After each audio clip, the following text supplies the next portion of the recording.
qu'on devrait encourager davantage l'association des femmes juristes. Et monsieur le procureur, je voudrais que vous soyez notre interprète auprès du garde des Sceaux.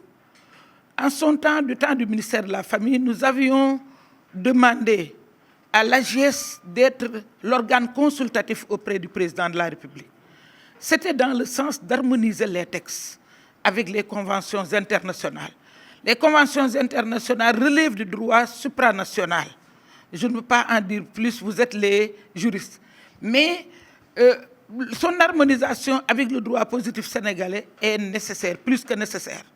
Et je pense, c'est mon espoir, parce que quand on élaborait le projet qui est devenu le programme de son Excellence Bassirou Diomaye Diakhar Faye, l'autorité parentale a eu une bonne place, a été citée à plusieurs reprises.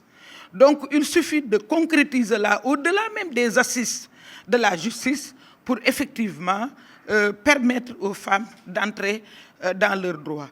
Et parfois, je ne sais pas ce qu'en pensent les juristes, je me dis que le code de la famille est devenu obsolète. Évidemment, nous obligeons de faire référence à ce code de la famille, même au niveau du ministère, quand il fallait effectivement octroyer la nationalité. En tout cas, la femme devait octroyer la nationalité à son enfant. On est obligé de faire référence au code de la famille. Il y a aussi que dans les ministères, on prend parfois certains arrêtés. Quand j'étais au ministère de la Famille, parce que c'est à partir d'un cas seulement, une femme qui avait ébouillanté son mari.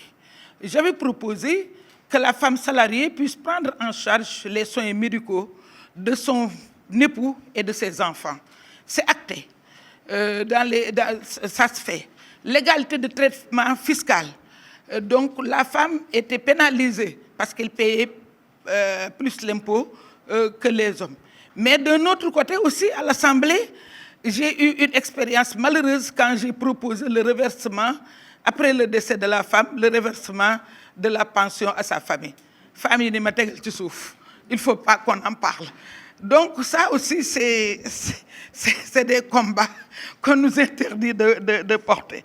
Mais je pense que il y a de la matière avec ça. Mais ma conviction, c'est qu'il faudrait, monsieur le procureur, une volonté politique.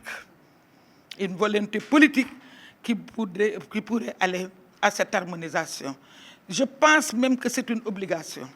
Parce que beaucoup de pays subissent la pression pour adopter, en tout cas pour ratifier certaines conventions. Par rapport à cette pression, je pense qu'il doit y avoir, on doit transformer cette pression en désir de faire entrer les femmes dans leurs droits et d'harmoniser effectivement ces conventions au droit national. Enfin, je voudrais vous remercier encore une fois et vous dire l'importance que revêt tout ce que vous faites, M. Gassama.